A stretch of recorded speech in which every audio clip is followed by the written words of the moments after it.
Welcome to Blizzard Fire. We hope this video helps fire up your solution.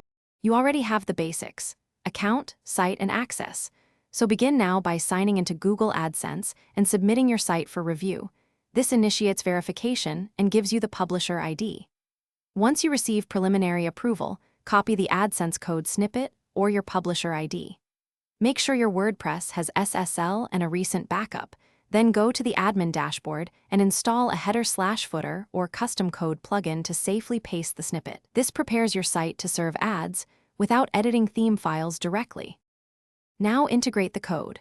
Open the header/footer plugin or your child theme's header. PHP and paste the AdSense script in the head area as AdSense recommends. This loads the library site-wide. Next, enable auto ads from your AdSense dashboard so Google can place responsive units automatically. Choose formats and density.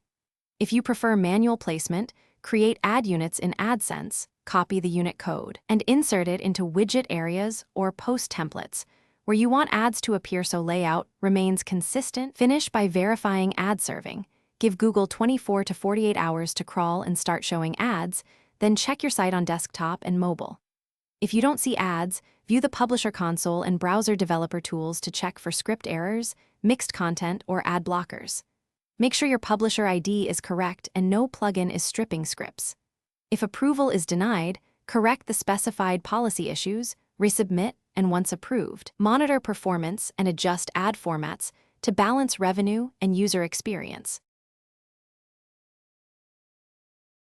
Thanks for watching. If you found this helpful, don't forget to like and subscribe.